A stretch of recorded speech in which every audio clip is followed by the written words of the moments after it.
ជំរាបសួរបងប្អូនទាំងអស់គ្នាតោះដើរលេងតាមវាលស្រែជាមួយនឹងខ្ញុំដើម្បីកាត់ផ្សាយម្ដងមើលថាវាលស្រែនៅក្នុងតំបន់នេះមានទេសភាពបែបណានោះខុសពីភូមិឃុំរបស់យើងបែបណាខ្លះ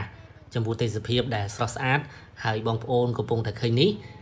សន្តិដ្ឋនៅក្នុងភូមិស្វាយជែកឃុំចောင်းម៉ោងស្រុកទឹកផុសខេត្តកំពង់ឆ្នាំង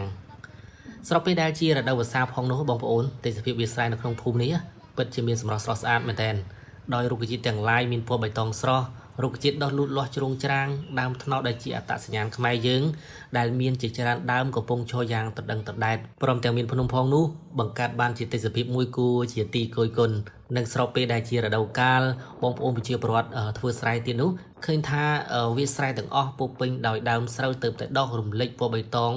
គ្រប់ទីកន្លែងតែម្ដងបើនិយាយពីអារម្មណ៍វិញបងប្អូនអំឡុងពេលដែលឃើញទេសភាពបែបនេះនៅនឹងកន្លែងផ្ទាល់គឺខ្ញុំទទួលបានអារម្មណ៍ស្រស់ស្រាយតែម្ដងធ្លាប់តែមានអារម្មណ៍ថាធ្ងន់ខ្លួនក៏រលាយបាត់អស់ភាពតានតឹងក៏មិនដឹងជាទៅណាអស់ដែរប្រែមកជាសប្បាយរីករាយស្រាលខ្លួនហើយនឹងមានការភ្ញាក់ផ្អើលថាហេតុអីនៅទីនេះមានទេសភាពស្អាតម្ល៉េះហើយខ្ញុំនឹងក៏បន្តទៅមុខទៀតដើម្បីគយគន់ទេសភាពដែលស្អាតនៅទីនោះបន្ថែមទៀតណាបាទកាន់តែឃើញកាន់តែជក់ចិត្តតែម្ដងបងប្អូនព្រោះធ្លាប់តែឃើញទេសភាពនៅស្រុកខ្លួនឯងស្អាតឥឡូវមកទីនេះ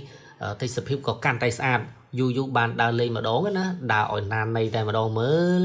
បាទតាមរយៈការដើរលេងតាមវាលស្រែនៅគ្រានេះខ្ញុំពិតជាទទួលបានអារម្មណ៍មួយប្លែកស្រស់ស្រាយរីករាយក៏ព្រោះតែបានឃើញវាលស្រែបៃតងខ្ចីរុក្ខជាតិនានាដុះលូតលាស់ល្អ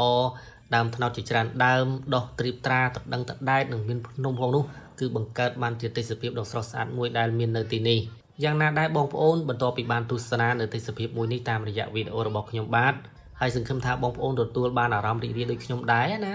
ដោយសារតែវីដេអូរបស់យើងបានមកដល់ទីបញ្ចប់ហើយសូមជម្រាបលាបងប្អូនត្រឹមតែប៉ុណ្ណេះអរគុណមែនទែនសម្រាប់ការទស្សនាហើយយើងនឹងជួបគ្នានៅវីដេអូក្រោយៗទៀត